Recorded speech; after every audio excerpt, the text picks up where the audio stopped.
the meeting to order at 5:30 p.m. If we will all rise for the pledge, please. I pledge allegiance to the flag of the United States of America and to the republic for which it stands, one nation, under God, indivisible, with liberty and justice for all. I salute the flag of the state of New Mexico, the Z is symbol of perfect friendship among united cultures.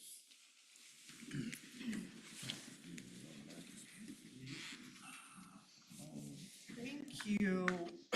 And I am going to take a brief moment before our roll call and extend sympathy and condolences and well wishes to fellow districts that may be going through a hard time right now. There have been some tragedies in the communities of late, and also want to take a moment to wish everybody a happy holiday season and hope that everybody is safe and can enjoy their holiday time.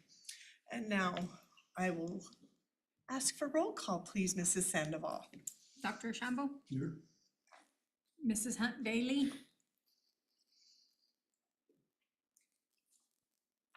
Mr. Hadamio? Here.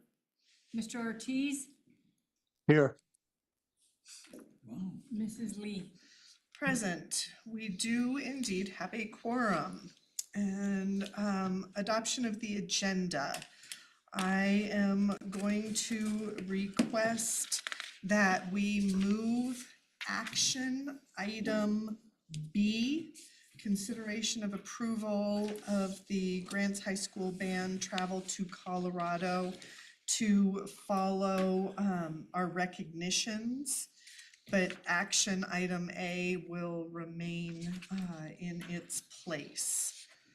So Superintendent Weiner or board members, is there anything else as far as amending the agenda? Superintendent Weiner, is there a recommendation, sir? I recommend that we approve the agenda as amended. All right, is there a motion to approve the agenda as amended, moving action item B, the consideration of approval of the Grants High School band travel to Colorado, to immediately follow recognitions? So moved. So moved and seconded by someone. You choose. All right, I'll go with Mr. Hadamio. It has been moved by Mr. Hadamio and seconded by Dr. Archambault to approve the agenda as amended. Is there further discussion? Hearing none, we shall proceed to a roll call vote. Mrs. Sandoval, please. Dr. Shambo? Yes. Mr. Hadamio? Yes.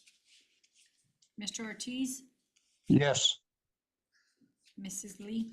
Aye, the motion carries. Adoption of minutes, December 3rd, 2024. Are there any amendments to the minutes?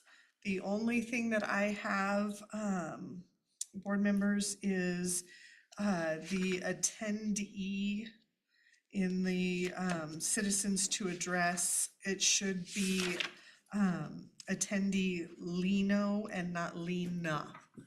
That's the only thing, was just changing to be sure that her name is spelled correctly. Board members, anything else to be amended in the minutes? All right. Superintendent Weiner, is there a recommendation for approval of the minutes? I recommend that we approve the minutes as amended. Thank you, sir. Is there a motion to approve the minutes as amended, correcting the spelling of Lino? I make the motion to approve the minutes with the correction of Lena to Lino. Thank you. And a second, please. I'll second. Ron will second the motion. Okay, thank you. It has been moved by Mr. Jaramillo and seconded by Mr. Ortiz to approve the minutes as amended. Is there any further discussion, board members? All right, hearing none, we shall proceed to a roll call vote. Mrs. Sandoval, please. Dr. Ashambo, Yes. Mr. Jaramillo, Yes. Mr. Ortiz, Yes. Mrs. Lee. Aye, the motion carries. Mrs. Sandoval, are there any citizens to address the board this evening? No, ma'am, there are no citizens to address the board. Thank you. Mr. Weiner, recognitions, sir. So board members, it is our second meeting of the month, which means it's time for us to have some SEL and Edu Champion recognitions. I'm very excited about tonight's recognitions. We only have one of the plaques. It took us a day or two to get both of them to Laguna at the last recognition, and so I'll be getting the second one, but I will present the one tonight. We'll present to both individuals. My first recognition, I am excited. It's a person who works in central office and does a really good job and works behind the scenes and is very dedicated to her job. She's always giving her time and her work, and very, very good as we have transitions in the business office. It is my honor tonight to recognize for SEL, Ms. Carolyn Corley.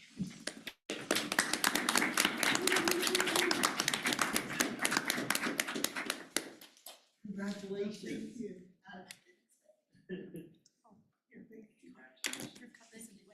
And I'll probably give you the other one we get, since you and I work across the hall from each other. That's We Thank are you. so appreciative of everything you do. Thank you so much. Pass the remote. You have it. Oh, I have it. They're gonna get it just from the Our second SEL recognition is a champion in 2 different schools. She is part of the SEL team. She's working with kids. She's counseling, supporting the schools. If you go into them, there's lots of great SEL things happening. Lots of posters and walls, and you just can definitely feel the social emotional love in those 2 schools. And so tonight we want to recognize Beth Armistead for being in SEL.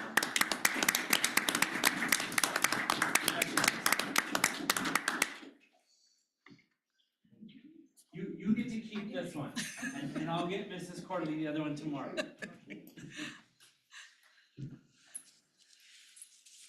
And we also have our Edu Champion recognition, and I didn't put the name on there because I was keeping it secret.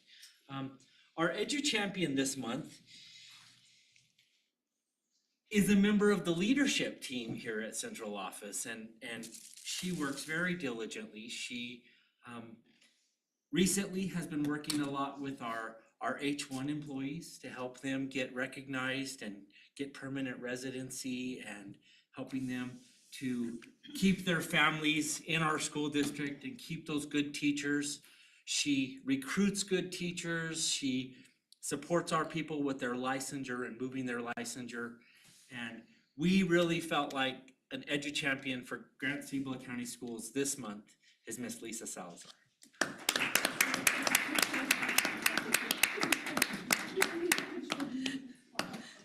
Well, I thought she was absent. No hiding. You have to put it on. You have to.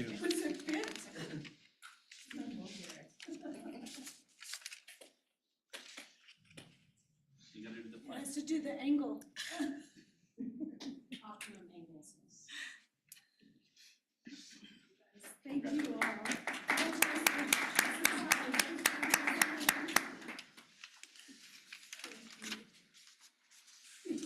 President Lee, that concludes our recognitions at this time. We'll have some further in the presentation. Perfect. And now we're ready to move to our action item B, our Grants High School kiddos. Wonderful. As you know, board members, it's always imperative that you know where our kids are going and when they're traveling and when they're going on overnight trips. Mr. Greiner emailed me a few weeks ago and asked about the upcoming competitions that they're going to in Durango.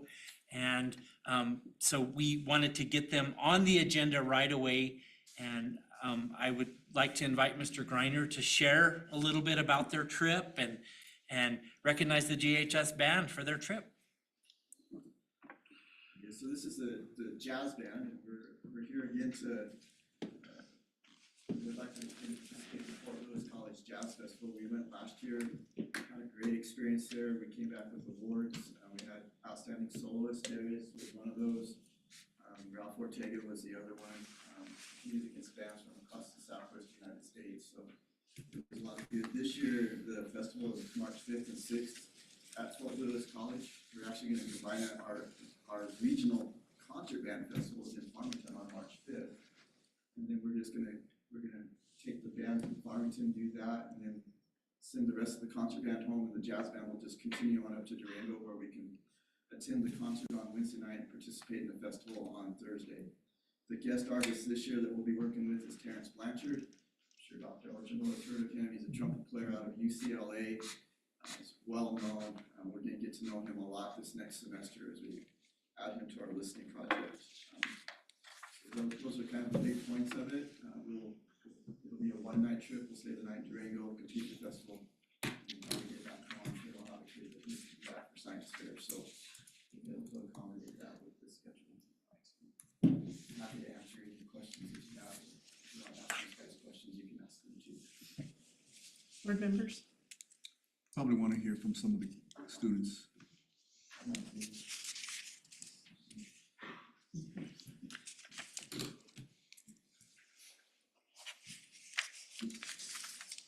Good luck your best shot. Remember, they have finals tomorrow, so they're worried about the music teachers' final especially. Go ahead and introduce yourselves And and what you tell play? us what you play. I'm Miguel Aristo. I play the baritone sax. I'm Darius Bauer and I play the tenor sax. I'm Derek Burks and I play the bass guitar. Great. Tell us a little bit about your expectations at on this trip to Durango. What do you think about it? I'm hoping, like last year, we get to hear many high school bands that are in our same situation. Last year, I noticed after we came back from our trip, our band improved. We got to hear how not only a professional jazz band sounded, but also other high school bands that know how to work together, know how to listen to each other, and how to overall blend their sounds. And like what Derek was saying, we learned so much from listening to those jazz bands. Like we learned so much from just listening, and we met like Christian McBride, and he gave us a workshop and everything. And I feel like we should have that same experience again. Super. Overall, the trip was very amazing. It was fun. We learned a lot. We get to see these other bands also participate. It's a learning experience, but it's very Next three. Goodness. One of the results while these guys come up is kind of from the questions. Everybody come up. Come on up, guys. Come on, kiddos, everybody come up. So one of the things we've been adding to the jazz band this year is a listening project where they pick a piece of jazz music every week to listen to. And then they submit it, and on Wednesdays we listen to their selections and we get to talk about it. And that's kind of the result of going to that festival last year and coming for that. And it's had a good effect on the band. And they know what good sounds like now. The only way to know that is to listen. So, all right. First. Bethany. So she's her first year in jazz band with us. So, wait. Tell me who you are and what you play. I'm Bethany Brooks and I play the piano. I'm Lance Garcia and I play the trombone. I'm Nathan Quintero and I play the trumpet. I'm Kira Halley and I play the trumpet. And I'm Nathan Blay and I play the tenor sax. Are all of you new this year playing? Well, I know we heard for, Freshman. Eden's joining us tomorrow for the first time. Awesome. He's 7, so, and then we're gonna get him into jazz band full-time next semester. And Shira was with us last year, so. Right. So Bethany and Eden are the new ones. We have about 5 players that are not with us tonight, because they had some other obligations. So there's Very about good. 15 players in the whole ensemble this year. Well, as you know, I saw you, I listened to you, I liked it, and as you said, I ever sent you an email. I don't know whether you've seen it or not, but I was really I did, I shared it with them too. pleased to hear your playing was was not at a novice quality, it was further, you've evolved them, and you've evolved yourselves.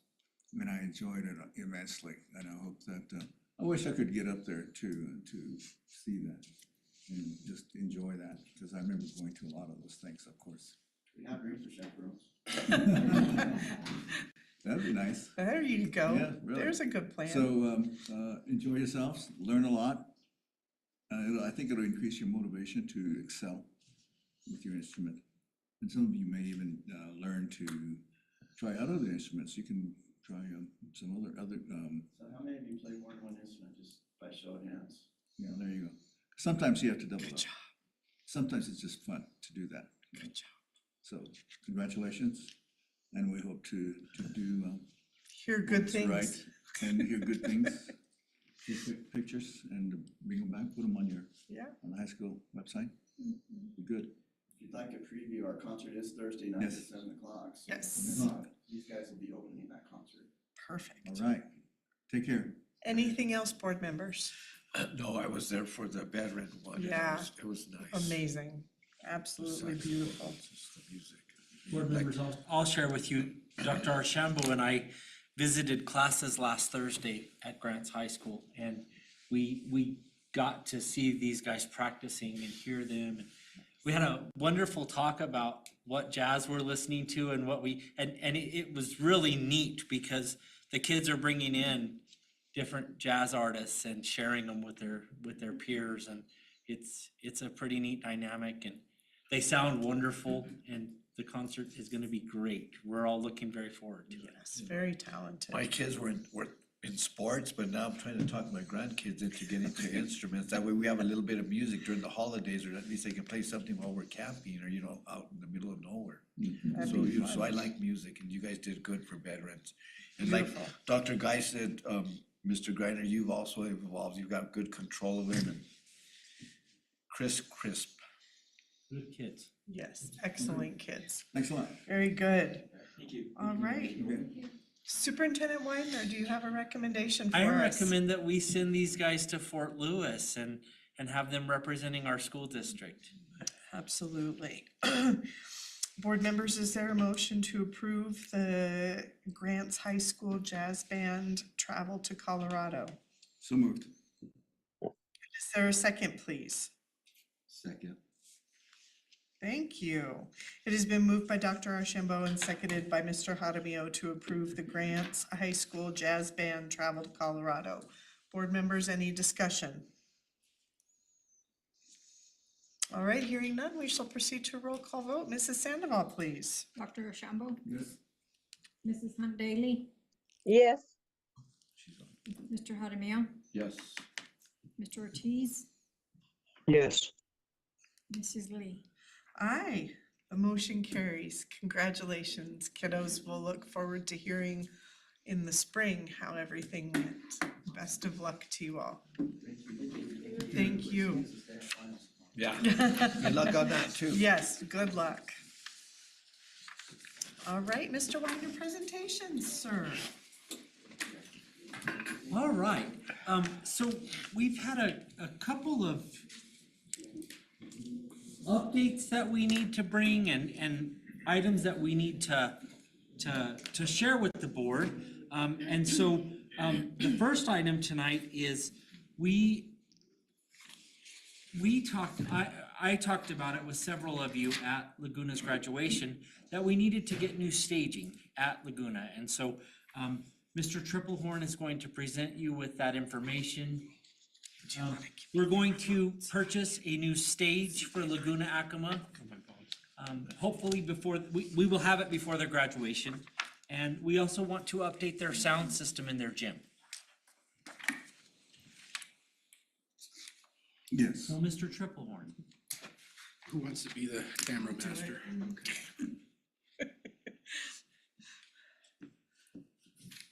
So these are all the handouts for my presentation on the agenda tonight. So the stage one is the last page. It's just a picture of basically what I've spec'd out now at this point.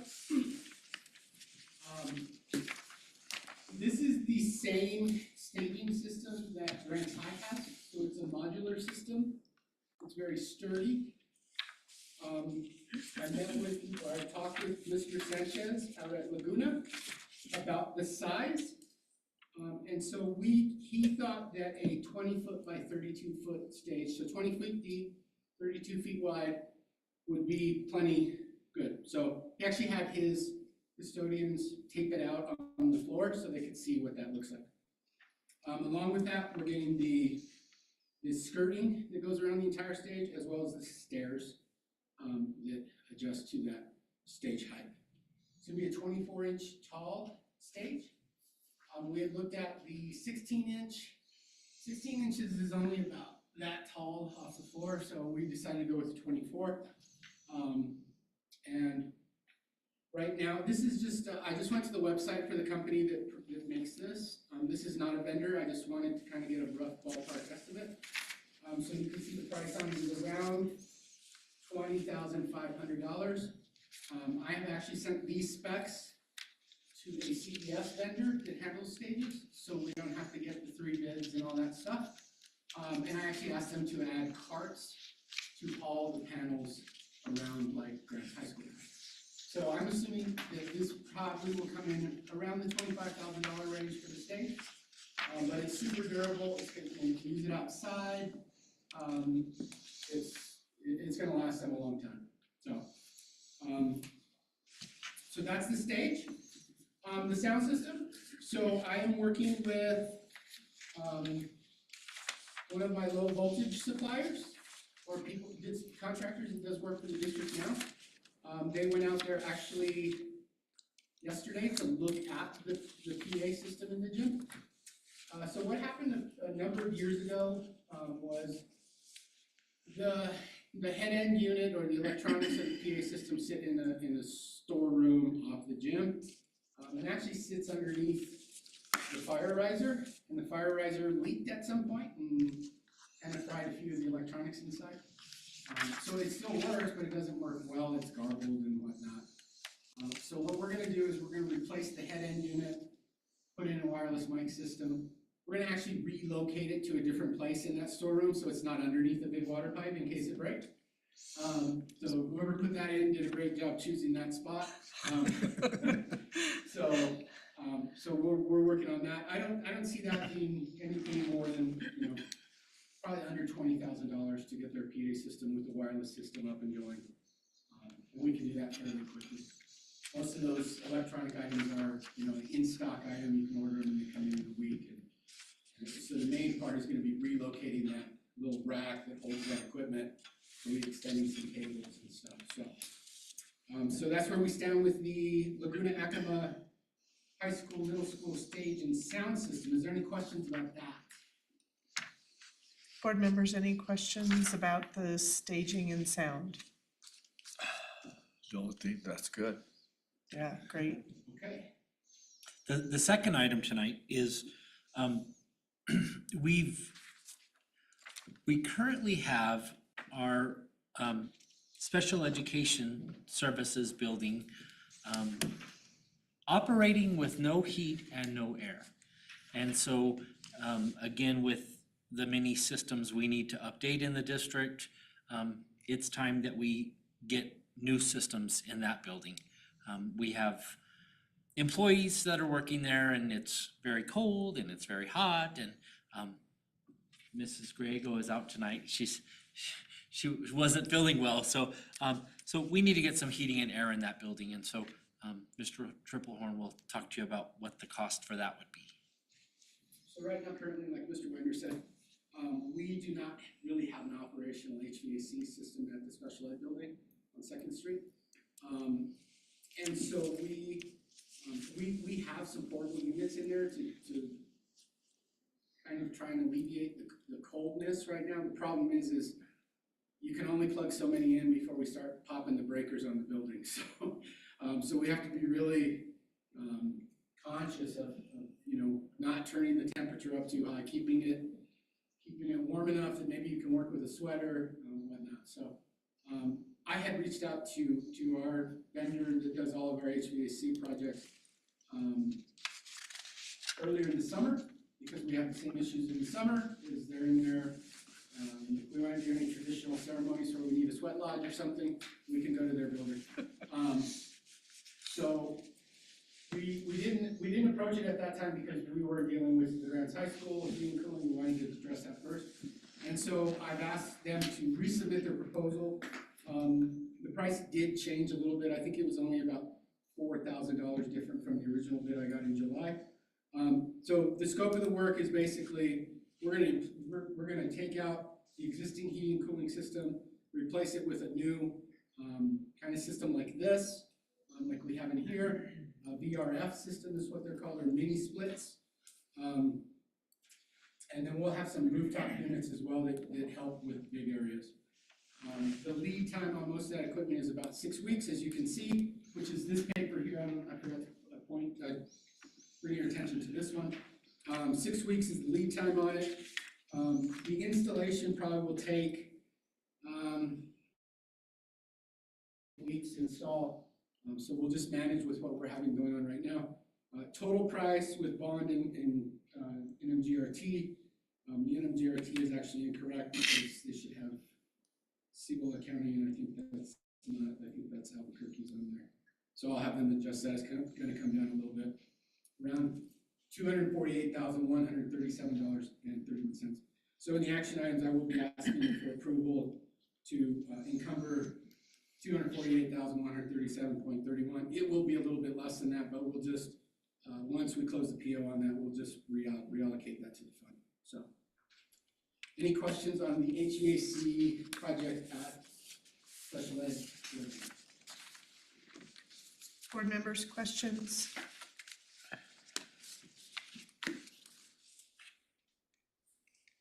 All right, Mr. Widener. Finally, our third report from Mr. Triplehorn. I asked, it's been a year now since Oh, we, wait, Miss Daly does have something. I'm sorry. She just raised her hand. Miss Daly? Okay, it's okay. What, I'm just wondering how long that special ed building has been like that and why we haven't heard more of it, or sooner, if they were out of heat and out of air for what length of time? So, Madam President, Ms. Bailey, we have been successful in the most part of fixing the equipment. So we would have spots where we wouldn't have air conditioning, we'd replace some parts on the system, we'd get the air conditioning up. It would work for a month or 6 weeks, and then we'd lose another part, or we get a leak in the refrigeration. And so we've been crippling it along. Really, it's been since July that we really haven't had any reliable heating and cooling system at that space. So it hasn't been years. I mean, it has been years that we've been babying the system along and doing Band-Aids on it to try and keep it going. Because we did, I knew when I came on board that it was going to be a pretty pricey endeavor. And our priority is always to prioritize the schools as far as their maintenance needs go, and we kind of sometimes put the administrative bills off on the back burner because our focus is keeping the schools heated and cooled. And so, and that's why I didn't bring this to the board in August, because we were dealing with the Grants High School, which I didn't know how much I was gonna eat up of the budget. And so now we're at a point where I think we've kind of got a plan going forward with Grants High School.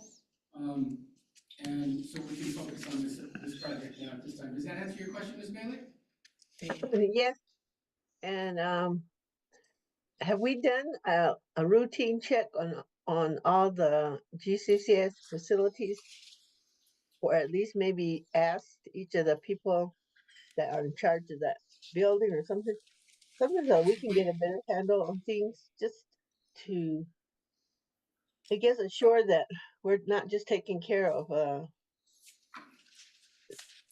other things, but that we also care about our staff. Yeah, I mean, so like I said, our main priority is the schools, and we do as a department, as well as the state does come in and do maintenance updates on the buildings. We do walkthroughs with the state. That's actually how they rank the schools. Is the state comes in every year and monitors what our number of HVAC calls are. Every month I submit a report to the state that shows all the work orders that we do. So yes, we do monitor that on a very regular basis, so. Okay, thank you. Yes. Anything further, board members, regarding the heating and cooling? All right, Okay, so, I did ask Mr. Triplehorn to give you an update on kind of where we are with the Student Support Center building. As you remember, board members, it's been a year now that we were working to purchase that building. This is the old Continental Divide building. It's now the GCCS Student Support Center. And so Mr. Triplehorn is going to update you on that building and the remodel there. Yes, so, in your packet, there is the last document that says Stover Construction at the top. This is the contractor that I've been working with on this building. And you'll notice right underneath the first paragraph is the scope of work. So the scope of work, we are in, basically, we're on like step 3 right now, okay? We have done the designs. We've calculated the design fees, we've calculated the permit fees, we've calculated the bond fees. Okay. I do need to, now that they've given me the scope of work, and this goes through the entirety, if you wanna flip through this. The second page is basically a map that just shows the site. Third page is the floor plan. And then the fourth page is where we get into the nuts and bolts of basically all the work that they're gonna be doing. it's in this packet. So, so exhibit C is the detailed scope of work, it's page 4. It will break down every, section. So you see that the first section is, of course, selective demolition. Okay. One of the things that we ran into with this building, that anytime you start to remodel a building, you have to bring it up to current code. Okay. So, since we're doing a remodel, we have to look at the current codes as far as ADA, landfill safety. Luckily, this building is small enough that it doesn't require a sprinkler system for the fire suppression. So, but there are a lot of ADA issues in this building. So, a majority of the doors in that building are not wide enough to comply with ADA. So we're gonna have to take out all of the doors inside the building, widen the openings, and put new doors in. So there's a good chunk of change just in doors, okay? Because we do have to do construction and selective demolition. The other ADA issue that we run into is with the restrooms. So the restrooms are definitely not ADA compliant. So we're basically gutting the building, or the building restrooms. We do have to trench under the building to adjust the toilet flanges. And so there will be actually a lot of excavation coming from the outside of the building going under it to the restrooms. Unfortunately, the restrooms sit kind of not in the middle of the building, but they don't sit very close to an exterior wall. So we're gonna have to tunnel under the building, which is kind of expensive endeavor. So, because there's all kind of OSHA requirements for tunneling. So, and then the rest of it is, there's some stucco replacement, replacing flooring, concrete. You can, if you wanna just go through those, there's, architectural woodwork going, all the metal doors, gypsum board, which is drywall, specialties, so signage, some toilet compartments, fire extinguishers and cabinets. So, I have a price on this project, but I haven't brought it to you guys yet, because I need to, talk with the contractor on it and see what we can, construction technology, VE, or value engineer, some of these things out. Some of them are nice things to have, but not necessarily for the building to operate, okay? So, because it came in a little higher than I was expecting, so. So I'm gonna be meeting with this contractor, right after the break, to start hammering out some details of how we can get the price down on this building. So, that's kind of where we stand at right now. We will, like I said, we will have to come back to the board for a budget increase, once we get done with VE. And I'll give you a final price at that point. That's after we've actually cut as much from it, gone as lean as we possibly can with it. Because right now it's kind of all the bells and whistles in the scope of work, so. And that is all I have. I stand for questions. As you may remember, board members, we did set aside money for this building to be remodeled. And so Mr. Triplehorn is going to work to try to fit it within that budget. It's, of course, construction costs are always higher than you anticipate, but we're trying to stay near that budget. Yeah, and one of the things is that actually the construction market, the prices have kind of spiked in the last couple of months, because of the possible tariff situation. So vendors are getting cautious ahead of time to start charging more, so those prices automatically went up when that talk started happening. So that's what it was. Yeah. Not what changed it was, it didn't really have anything to do with the scope of work. It didn't really have, the scope of work, when we laid out the initial scope of work, when we sat down and came up with this, we were fairly confident that price would come in around what I was expecting for a budget, and it came in about almost 50% higher than the budget that I had anticipated, so. Questions, board members?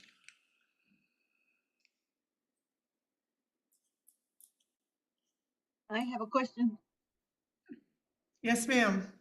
Mr. Trevor, do you have an expected completion date? Expected Just an completion. estimate? So, actually, I believe Miss Lorraine, emailed this to you. Yes, you probably did, but I couldn't call it. We're having that same problem about calling up stuff. So basically, we have an anticipated, I'm anticipating a construction start date on this around March. Okay?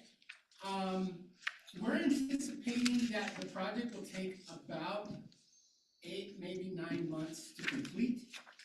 When we apply for permits though, we apply for 365 days on a project like this, just in case it goes on, we don't have to reapply for permits. So we're anticipating an 8 to 9 month construction renovation time. So from March to probably about October, November. Can you continue to give us an update as things move along? I most definitely will, yes, because I will have to bring this back to the board for a budget adjustment on the initial budget we set. But yes, as I am leaning this project up or trimming the fat or whatever you want to call it, I will definitely keep the board apprised. Okay, thank you. Thank you. Board members, anything further for Mr. Triplehorn? Are they using any of our contractors here, building supply store, any of that, do you know, or? So we tried to get a couple different people from town to come and give pricing on this, and he was never successful in getting them to return calls. I mean, that doesn't mean that we can't at this point. I think really the only contractor in town that would be capable of doing any of the work on this building might be Mag Electric. We did try to get Wilson Paving to do the paving in the visitor parking lot, cause we're gonna just do a very short mill and then do a recoat on the top of it, so not like a full-on replacement. But Wilson Paving would not return a call. I even called, I have the owner's cell phone number and he wouldn't answer my calls, Do so. they use Diamond G? Does Diamond G ever help out with a bunch of stuff? They will probably use, they would definitely will get all the paint and stuff there. The flooring and that stuff, it's generally contractors buy directly from supply houses on that kind of stuff.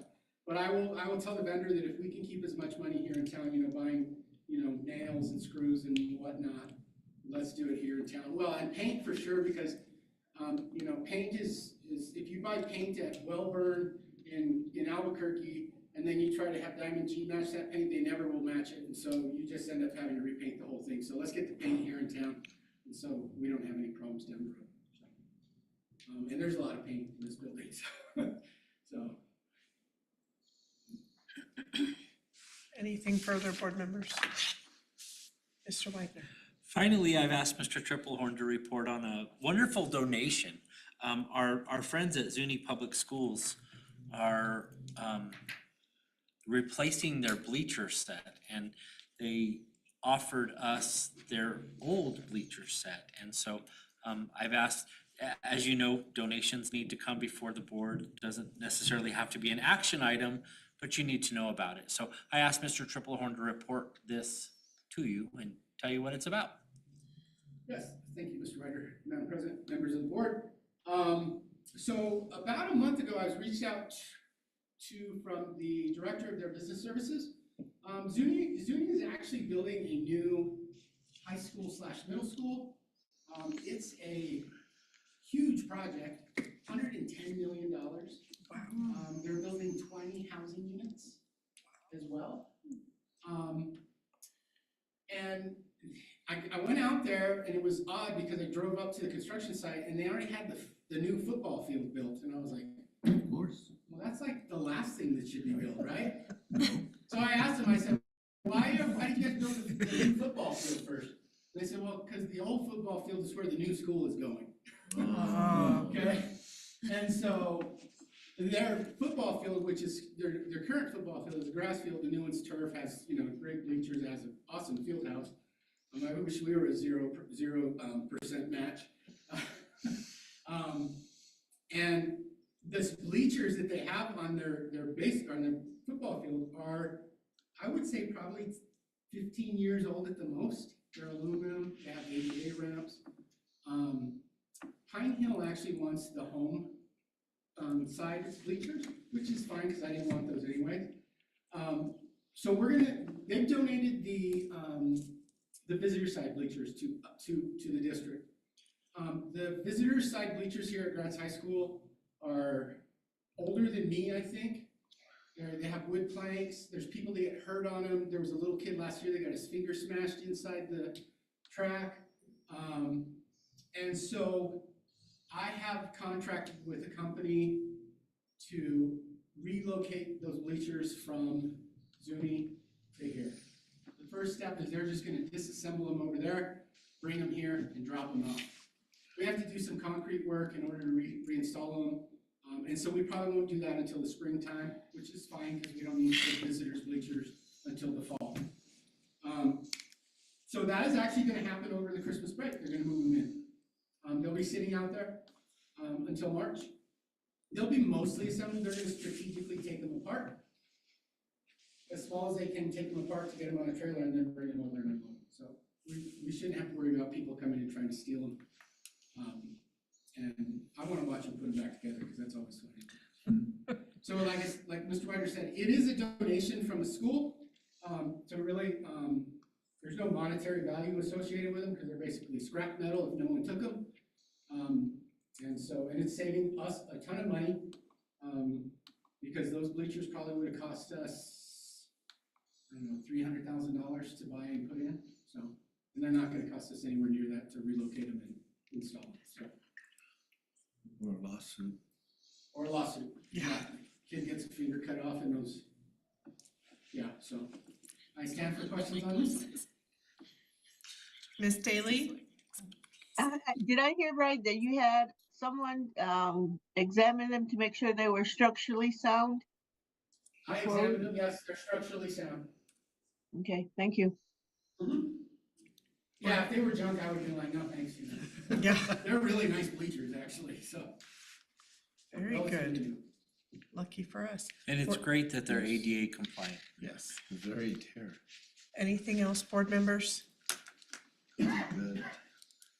Thank you very much, Mr. Triplehorn. Thank you.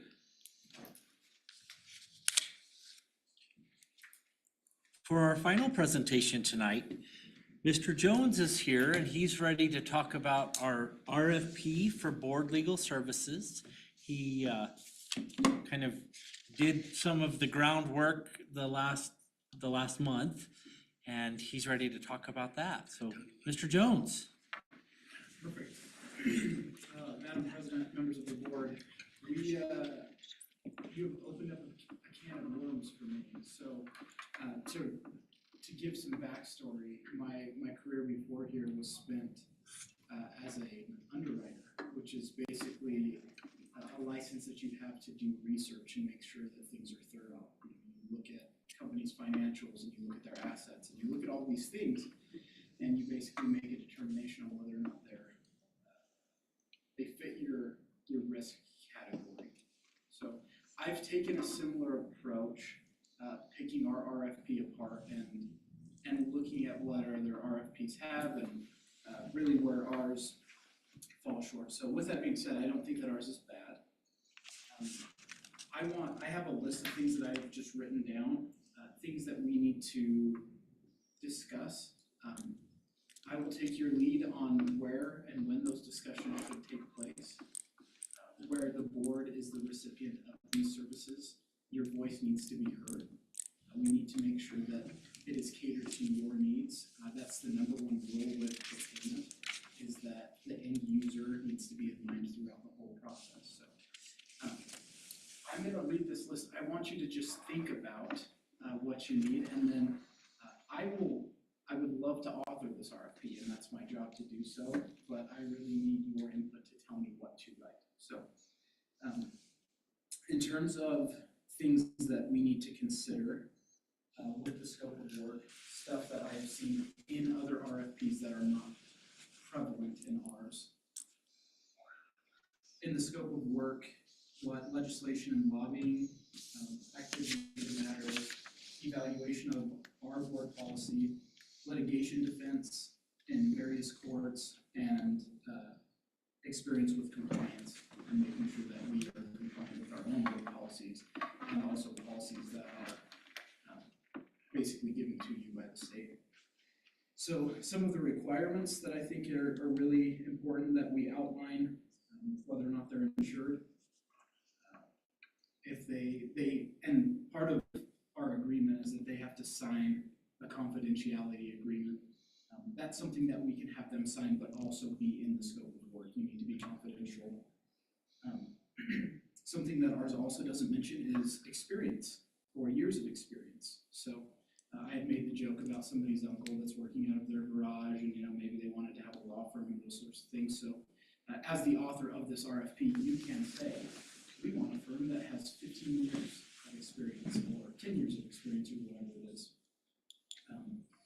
The other thing that I think is really important, especially because this is a hot topic across the state, is a requirement that whoever fills this RFP has knowledge of New Mexico procurement code to protect the board from violations of that. So the other thing, this is on the evaluation side, which we can also work together on how we do this, but we talked about creating a rubric, and we were kind of vague with that.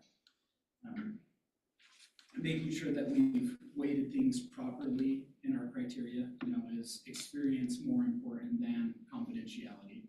Are they equal, those sorts of things? We need to outline how our interviews will be conducted. I know that we've discussed perhaps sending out an original RFP, fielding those, picking some finalists and bringing them in. That should probably be included and outlined in the process. So, we don't have a pick. We schedule it during their Christmas party or whatever it is, and they can't be there. additional details for the cost proposal. And again, this is in relation to the evaluation for the scope of work and just how responsive they are to the scope of work. Did this firm take the time to cater a proposal to our RFP, or did we get a blanket RFP that says, yeah, we can do that? So kind of a depth level with our evaluation. Some other things to consider, I call this specific knowledge areas. One of them was proximity to the district. You know, is this a team that we want to be working with primarily over the phone or Teams, or is this somebody that we want in the room with us? We have the ability to call for references as well in this RFP. So, you know, do you have references working with other school districts? If so, which ones? Would you provide a phone number? That way we can kind of get a taste for who they are. And then the biggest thing with that is experience working with school boards in New Mexico, which you would think that that's kind of a no-brainer, but we really need to spell that out. Because we might be fielding RFPs from firms that are trying to enter the space that maybe don't have the experience, which I'm not saying is bad. It's just stuff that U5 really need to be going over. So qualifications based is what I call this. So we probably need to see an organizational chart. We probably need to see a staffing plan. Are they understaffed? Are they overstaffed? Are they the right size? Are they growing? Are they shrinking? Any team that would be working with us, I think that it's appropriate that we ask for resumes. And then again, kind of on that, is what is the depth of service? So are we dealing with somebody that's really specialized and we have something that comes up? You know, do they have the resources in-house to be able to take care of us? Or is this something that we entertain having another legal team that we have to bring in? Our RFP is written for a 1-year term. I think that that's appropriate, but I don't know that that's the direction that we want to go. And then this was me being a little OCD in terms of the format of the RFP. We really need to have a table of contents, so it's easy to reference. Ours is long. It's 40-ish pages with units stapled to the end. It needs to be easy to navigate. The RFP was authored kind of, let me think how to say this. Our RFP is adequate. I think that we could generate we could field RFPs based on what we have. I'm just one of those people that used the analogy recently. We need the right caliber for the hunt. So we need to outline that. So I'm happy to answer any questions that you have. I know that was a lot of me just saying this. I'm happy to type this up and give this to you so that you can think about it between now and our next meeting. And I don't want to overstep, but I don't know if this is an appropriate topic for a work session where you can get together and you can write your ideas down and this is what we would like. I'm not imposing that on you. I think that if we were to take the remainder of this meeting and I was to write down all the answers to all of these things that I just brought up, we would probably be here until Midnight. Or later. But that's where my head has been. And again, my intention of doing this is if we write a 10-level RFP, we will attract 10-level talent to work for our school district. Thank you. Ms. Daly. Mentioned it, but it was a little hard to hear you. I know you're soft-spoken, but did you provide us a list of those who you might be planning to send out our RFP to? We're not there yet. Or you're not there yet? Okay. Yeah, so we're not there yet, 1, and 2, the way that the RFP process works is we have a number of sources that we post it to. We cannot deliver it to any vendor. So we can't call up our lawyer friend and say, hey, we have an RFP, do you want to work on it? Everything is responsive based. So we post it, those kind of. We do it ourselves. So How do you and let we post to the Albuquerque Journal. So how do they know if we don't tell them? We post to a newspaper in Las Cruces as well. It typically goes on our New Mexico Agro Road that goes to all the places in the state where people are participating in RFPs all the time. So we'll make sure we have a process that makes sure that we make sure they go out to all the right places. And then it has to be out for, I think, the requirements, 20 days, 30 days. Answer my question. Mr. Jones, will you send that list to the board members tomorrow and they'll all have it to think about? I absolutely will. Miss Daly, did that, before you go, Dr. Guy, Miss Daly, did that answer your question, ma'am? Yes, a little of what I heard, but like I said, it was difficult to get all of it. I keep leaning toward the picture, but that doesn't help either. So, just as long as we do get the list and, I'm aware of, RFPs and those for a lot of years. So as long as we file, follow all the guidelines, we'll be okay. And just look forward to getting that list to ensure that we get, quality. And I don't know what our, no, we don't have a finance director to tell us where we're at as far as our costs and expenditures are with, our current, legal account. So maybe we could also get, an idea, Mr. Widener, on what our legal expenses are to date. Yes, ma'am. Okay, thank you.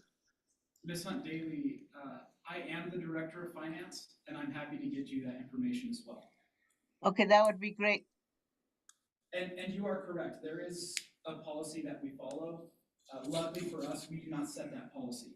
They're guidelines that is set by New Mexico procurement law. So we have to follow it, or we don't get legal services for the board. Okay, I look forward to that information, Mr. Jones, and thank you.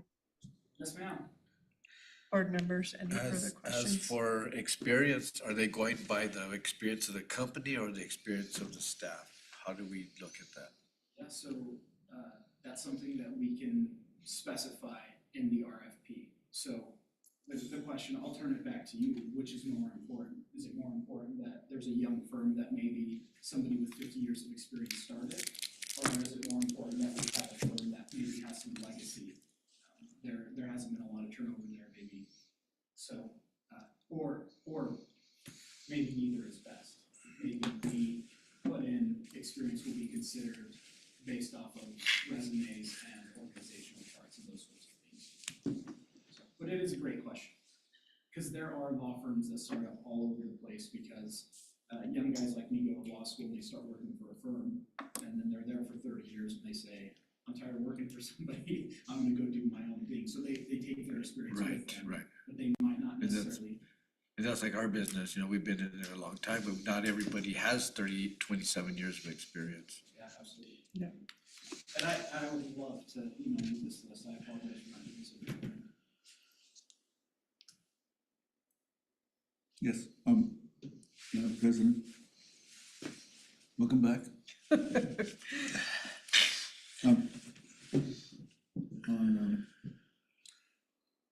I still have my suggestions, and I will give them back. I will forward them to you. Perfect. And I had page. I'm looking at general requirements on C, page 11. I'm not certain what item 3, 4 are referring to, so you may need to have not seen those before.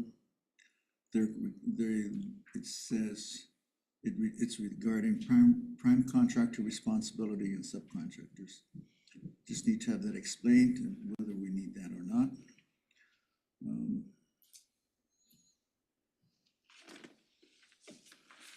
I don't intend on going through this tonight, because I got some candy I gotta finish. Salt, sea salt. It's good. But please proceed to look at examples from other school districts in the state. There are some out of state that have some interesting approaches to them. But primarily, the numbers of firms in this state of New Mexico are not that many compared to, say, Arizona or California or Colorado.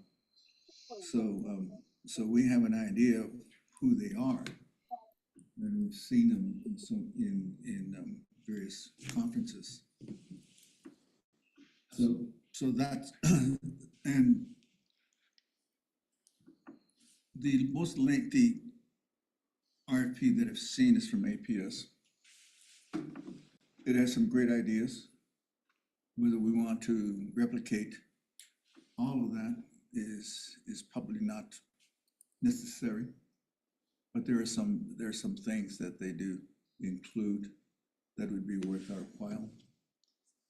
I think we need to be able to explain for ourselves the criteria, the rubrics. The rubrics are based upon the expectations. So we have expectations of the scope of work. So from the scope of work comes the rubrics. So we've got about 10 areas that we want them to address that needs to surface into the rubrics. And some school districts have 6. Some have 20. So we have to medium that stuff. And so we'd want to probably discuss amongst the board, get an understanding of what are they supposed to do for us? Right. And in a common sense kind of an approach. So we might need to take each one of the scope of work and just be able to tease that out amongst ourselves, since we haven't had a chance to do that.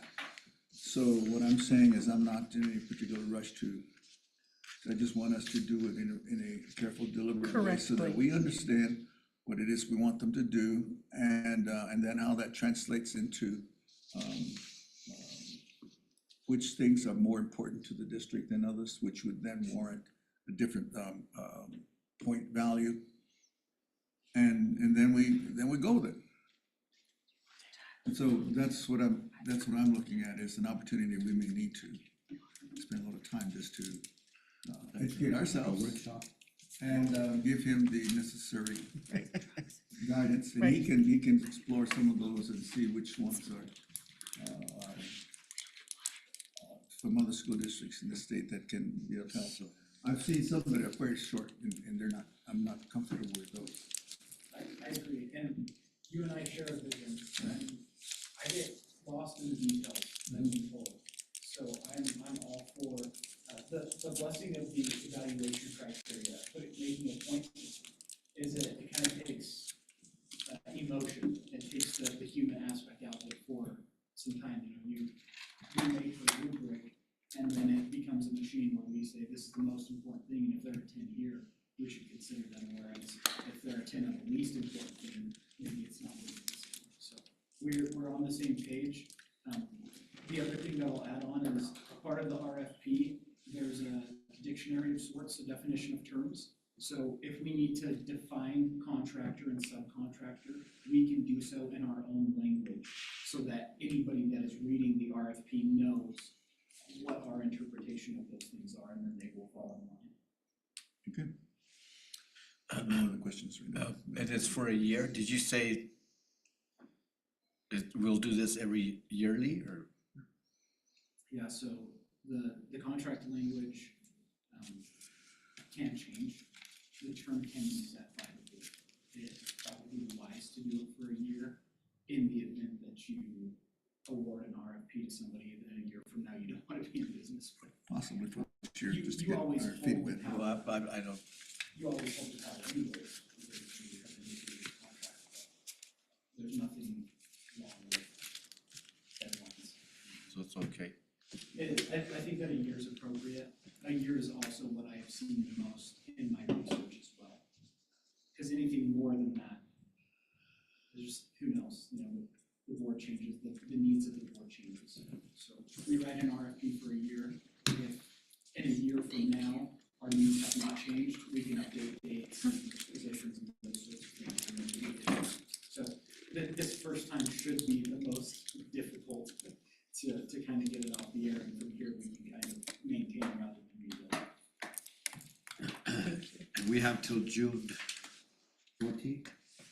No, that's old. Oh, okay. That was a sample, and so that was when it was gonna be fielded. Oh, okay. So that's just an example. We have as much time as the board sees fit. Anything further? Nope. Mr. Jones, thank you very much. I appreciate your thoroughness and your diligence in making sure that we are going to be doing this correctly. That is our goal, is to make sure that we are following policy, procedure, and especially law. So thank you for your expertise in this, sir. Absolutely, thank you. Mr. Widener, I believe it's your turn, sir. It's time for the superintendent's report. Yes, please. I have a lot to report, and I can send this to you. It's all sitting right here. This is the busiest week of our year so far. We have multiple things happening. A few of the directors and myself were at events before the board meeting. Tonight, there's a mariachi holiday celebration going on at Mesa View. With That Pasoli. started at 5 p.m. They had food, they had cookies. All of their school was decorated and there were mariachi. Really, very much their school is a winter wonderland right now. And the kids were so excited to walk their families through the halls, and the mariachi music was wonderful. And so that's happening at Mesa View tonight. There at 5:30 tonight, we had a Christmas program at Cabero Elementary School for grades K through 3. So we've missed those, but tomorrow night, there's a whole bunch of events going on. There's a Christmas performance at Cabero for grades 4 through 6 at 5:30 tomorrow. There's the Los Alamitos Middle School Band. They've gotten to be very wonderful. Samantha Mendez is now at Los Alamitos, and they have a band concert tomorrow night. What time? We don't know. I don't have the time. Mr. Ryder had the flyer. I don't have the time. So- Yeah, there's a flyer. Yeah. What's before that? Cabero. Cabero. What time? 5:30. Cabero, 5:30 tomorrow. And then the Los Alamitos Band, I believe they're performing at the Grants Performing, GHS Performing Arts With the pack. at the PAC. You guys know what time? Anybody? Doors open at 5:30, concert at 6. Okay. Concert at 6. So It might be you, the Christmas one. you'll be scrambling from one to the next. Also tomorrow, Milan has a 1st through 6th grade Christmas program. And I don't have a time for that one. I think some of them are during the day. Oh, are they during the I day? think, Okay. hang on, I was invited, 8:30, so second grade is like 8:30 a.m., third grade is 9:30 a.m. So they're during the It's school the day too. stagger. Yeah, I remember The that. stagger, We don't do yeah. them during the day. yeah, so they're gonna start on those. Yeah. Mesa View is doing a Christmas program tomorrow, 9 a.m. for the primary grades, 1 p.m. for the intermediate grades. And then Thursday night, there are Thursday, there are 7 events. There is the Christmas program at Cebolleta on Thursday at 5:30 p.m. That's a whole community event. I went to that last year and the kids put on a whole, like a movie. It was a whole play. It was wonderful, and that's the one where everybody from Cebolleta comes out to, so that's Thursday night. The GHS band and the jazz band will be performing a winter concert. Their concerts are always outstanding, and That one is at 7, I just saw. that one's at 7. Yeah, just saw that one. San Rafael will have a Christmas program during the day on the 19th. And then that night, they're going to have a hayride and caroling in the community for the kids. I was there this morning. They currently have 47 students at San Rafael. And so they're going to do a community hayride and caroling event. And then Mount Taylor has an 8:30 a.m. pre-K through 6th grade Christmas performance.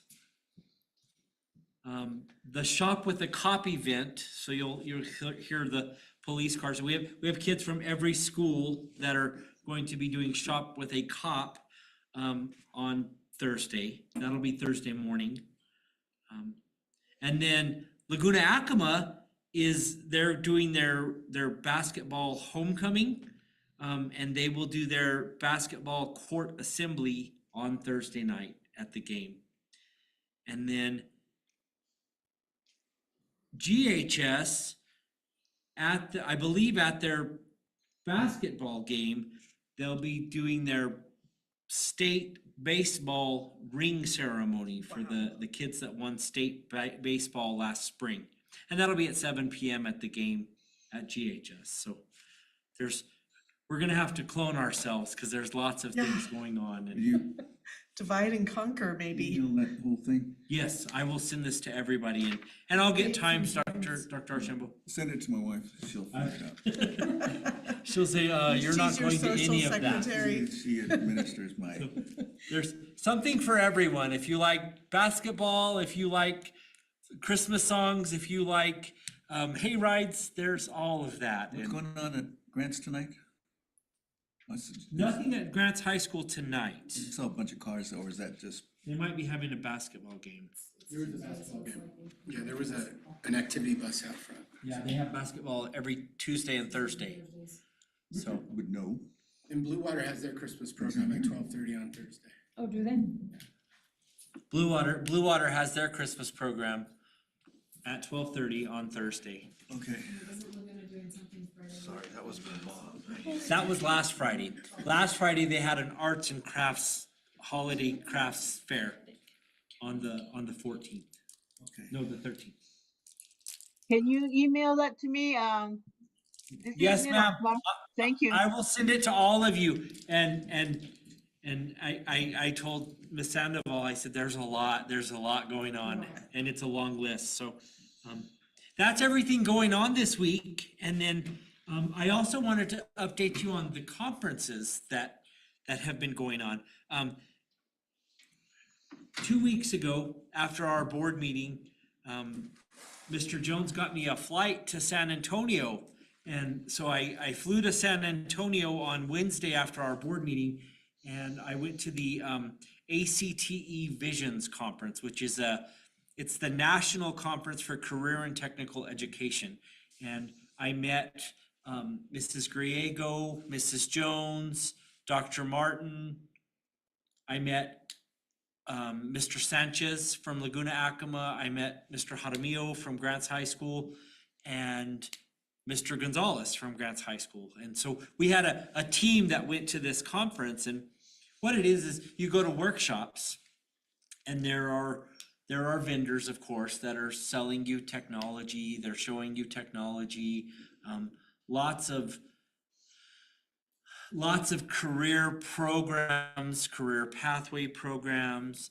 It's kind of a annual gathering where we can go and get the really good equipment and make, there was a lot of talk about AI and how to utilize AI as a teaching tool, how to incorporate that into your curriculum.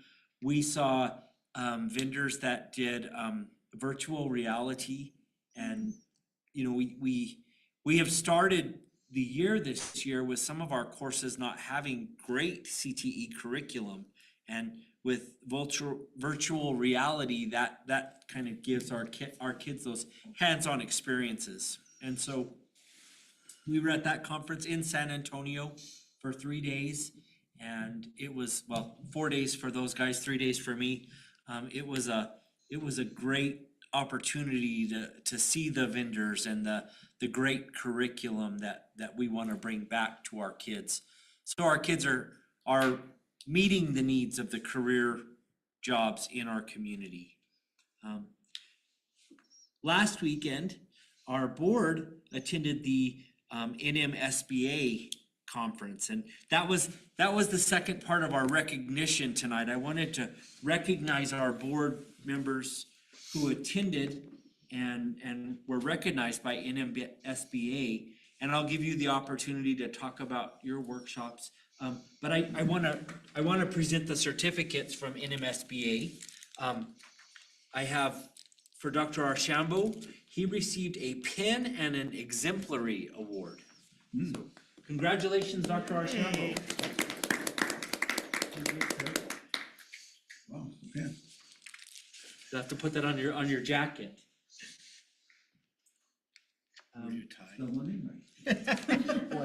Mr. Jaramillo, I believe you received your pins there, but On me right away that day.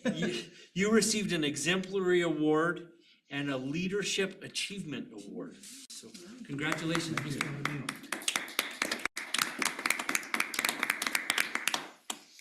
And Mrs. Lee, you've been at a whole bunch of other NMSBA conferences, and you were being a mom last weekend, but you did receive an exemplary award, They're nice. a leadership achievement award, and an outstanding leadership award. And this. Congratulations. Thank you very much. It's my honor to represent this district, so, wow. And do you I guys was- want to talk about the Well, conference? or- there, most of the day was talking about the legislative gathering and of all the, we voted on the, what they wanted to do and take to the legislators. And then, of course, they talked about the new administration in Washington and, about, what's gonna happen with that. They're not sure, they're biting their nails, they're not sure exactly how they're gonna home rule it. I'm calling it a home rule to where we decide what we do with the money here in New Mexico. We had elections, we have a new president and a new secretary. It was close, I guess. Mr. from, I can't think of his name, but he was one of the candidates from McKinley County. He was a secretary. And it was him and the guy from down south. It was a close, race for the vice president. And then I guess, of course, if you're the vice president, then next year you're the president. So, a lot of that was the election of that. And then the other schools that had other stuff that legislators wanted, that they wanted on the table, it was just mostly political stuff or stuff voting that we had there. And Emily and I were there and we did our diligence and voted for the Cibola County. And I don't know if Emily has anything to say about it, but it was great and it was informative and I was surprised that we were getting an award. And I'd like to say that I've had a perfect attendance here too. I have not missed a day since I got sworn in here. Good job. So it was like one of those tough things. So I don't know if it'll be perfect next year, but Congratulations on that, Mr. But Francine and I have been here at every meeting and we gave 100%. And we tried to learn a lot and we have a lot to learn. I'm learning that. Miss Daly? Yeah, just to share some stuff. What was really important was the finance officer, the one that supervises the LESC committee, and that's the committee that when we don't do our good job at finance, we get called in to answer questions from them. But there were a number of what do you call them, bills that we're going through that are not recommended by NMSBA to I guess really maybe a plea to help bring those up to the community so that they don't get passed. Some will harm our districts, especially the smaller districts. So those legislative updates or bills being processed right now, those are really important. I took the opportunity to talk to him after he did his speaker, and one of the questions, of course, was the implication that we were no longer going to have a Office of Education, but he assured us, and I don't know how he can assure us, but that's not going to happen, that we will continue to operate under the federal Department of Education. The second speaker was the new Secretary of Education. And as you well know, that position has been vacated right and left for the last 2 years. So my first question to her, Mrs. I think Marianne Padilla, was, are you going to stay? And she's from local, and she assured me that she was going to stay in the position as long as she could, because we've had turmoil. I think we've had 3 in the last year and a half. I did ask her some pertinent questions about CTE and whether she was advocating for districts to build their own CTE campus, and she told me certainly not, because we don't have the money to provide the budget for whole new campuses. And so the other question I asked, and she brought it up herself during her speech, if you remember, Mr. Hadamio, about the food.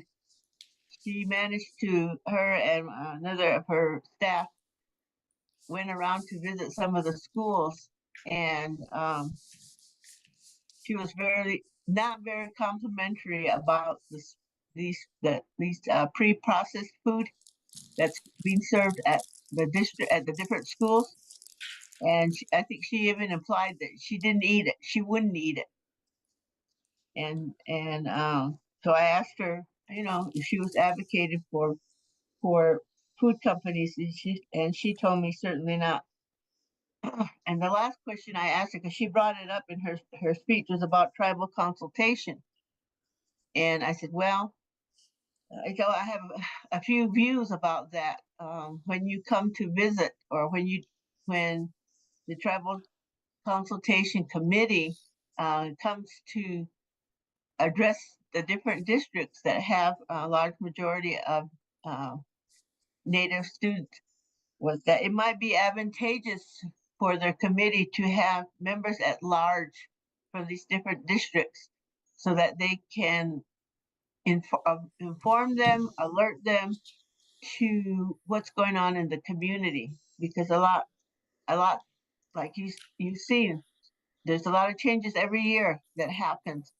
And so she liked the idea. That way, when they come to visit, or when we get called to a meeting or whatever, that those community members at large would also be part of their team. That way they can be inform them of things that are, you might say, not um, par for the course at other districts. We have a few smaller districts like ours and Zuni, the Cuba area, that have a large percentage of Native students. And so tribal consultation just does not include just the tribal officials. There's a lot of information that community members need to share. And so um, she said she would give it some thought. She was going to talk to the young lady, I can't remember, from Acoma. And then she would be reaching out to the boards to find out what their feeling might be, because we've been at several travel consultations. One was very welcoming and went well, and then another one was very well, not didn't go so well. We were kind of like put on the carpet because of some things that had come to their attention, which was unfounded. Discovered that it was those complaints were unfounded at the time. So it's always good to try to rub elbows with these politicians, because they're the ones that have all the say so and all the power. But it was good. A lot of information, a lot of information, and I think Walt and I enjoyed the lunch and the dinner. Yes. They were very good. So They call that government to government, where they were yeah. gonna work with all the tribes and the legislators and the cabinets there, you're right. And then they're also gonna create a cabinet for the Yazi Martinez. They're Oh gonna yeah. try and create a board, and they're gonna try and weed through it and lay a path for us. I Is what they think were they talking. talked about, they don't even have a plan. They Very few don't. of the districts have a plan, so that's going to be their So first step, they're is to gonna try and develop do a it. plan. Yeah. They And call it then government she to did government. mention that not too many of the districts actually have any kind of plan and are actually doing anything about the criteria that's included in the Yazzie Martinez suit. Very few of the district, and maybe it's because they don't understand. I don't know, but she assured us that she was going to have that a plan drafted for all the districts and to get their input. So that was a good thing. That was a good thing that they're actually telling us that they really don't know how to implement it, and that they need to talk to the people in these districts that have Native students and special ed students so that they know what direction they need to go. But it was good for us to be there. Yes. Thank you. I enjoyed you. Guy, would you like to share? I went to workshops. Budget and finance, and the usual list of workshops, which is, and so they were productive. Open And, Meetings Act. So there are too many. Yeah. So I just picked the ones that I wanted to get refresher things on, so I did that. I did not attend everything because I was unable to go with these guys. When it comes to Yazzie Martinez, the court found the state of New Mexico to be not meeting the needs of the at-risk populations. So the focus has to be the state. And so they need to be responsive. They've had their own strategic plan in place. They've tried to roll out a plan for Yazzie Martinez. But as you heard, They don't have one. trying to address that. Nevertheless, the litigants are still going to pressure the school districts and the state in trying to adjust those things. But they're the things that we know. One, you've got to do a better job teaching the kids. And particularly those who have greater needs, you got to do the job. And so your strategic plan of all the school districts need to address those kinds of things. So stay tuned, let's see what else happens, probably in February when we have the next state meeting in Santa Fe usually. Yeah, We'll usually probably hear the more 1st of about what's going February. to transpire. That also may be 1st the of time we February. meet with our legislators. Yes. So that'll be a game plan we need to set up for the board and the superintendents to how we're going to work, talk to our legislators. At our next I'd like to go NMSBA when the meeting. FFA goes too. Very good. They,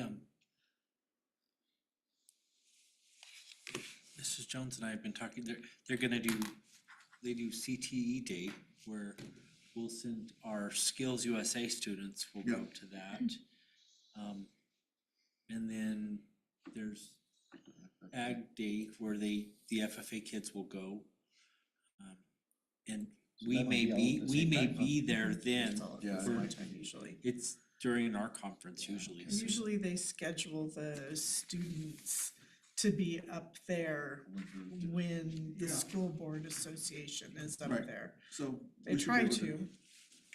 I'd like to go, Yeah. I'd like to do it again. It'll be good. Yeah. Yeah. Board members, was there anything else about the NSBA before we turn it back over to Mr. Widener? It was fast. It was only like 1 day and a half. As Mr. Widener said, I was a mom celebrating with my oldest Congratulations. last weekend, so I was very, very sad to miss, but not so sad. Had much more fun probably at my son's graduation, so thank you for representing us board members well. Mr. Widener. Thank you guys for sharing and thank you for going to the workshops and learning everything you can. It'll be neat to see how it turns out as we move forward into 2025. So that kind of completes the superintendent's report there, President Lee. Fantastic. So we can move on to our remaining action item, which is consideration of approval of the replacement of heating and cooling at the special education building. And we have that to the tune of, and I'm gonna say approximately, because Mr. Triplehorn said it might adjust down a little bit when they get the proper tax amount for our county. But right now, we'll call it $248,137.31. So Superintendent Widener, do you have a recommendation, sir? I recommend that we get some heating and cooling for those employees. Wonderful. Is there a motion to approve the replacement of heating and cooling at the special education building in the amount of $248,137.31? Will be adjusted down just a little bit because of the tax. So moved? Thank you. And is there a second? Second. Wonderful. It has been moved by Ms. Hunt Daly and seconded by Mr. Jaramillo to approve the replacement of heating and cooling at the special education building in the amount of $248,137.31, adjusted once the tax amount comes in corrected. Is there any discussion, board members? Hearing none, we shall proceed to a roll call vote. Mrs. Sandoval, please. Dr. Shambo? Yes. Mrs. Hunt Daly? Yes. Mr. Jaramillo? Yes. Mr. Ortiz? Mrs. Lee? Aye, the motion carries. Mr. Widener, I believe you have announcements for us, sir. We have announcements and we're going into a new year. The winter break will begin this Friday we are going to release students at 1 p.m. and 1:15 p.m. And so our kids will be on break from, our kids and staff will be on break from December 23rd to January 2nd, 2025. Our 240-day employees will come back earlier, and then all of our employees will be back on January 6th, 2025. January 6th is the teacher workday, and so they'll be working in their classrooms and getting ready. Our students will come back on January 7th, 2025, and we have a school board meeting that night. So we will have our next regular school board meeting on January 7th, and President Lee, you and I will work on getting the agenda ready for that one, which takes me into future agenda items. Again, we're still working on the IPAC. We definitely want to get our officers in place and our bylaws, and we're definitely going to consider all stakeholders and make sure that our tribal stakeholders have the people that they need representing them. And so we'll have the IPAC officers as a future agenda item. Tribal consultations are still going on, still happening. There is one tomorrow with Acoma, and a tribal consultation with Acoma. There will need to be a follow-up with Laguna and Governor. I imagine they have their elections coming very soon, and so No, we have new governor in okay, Laguna. already.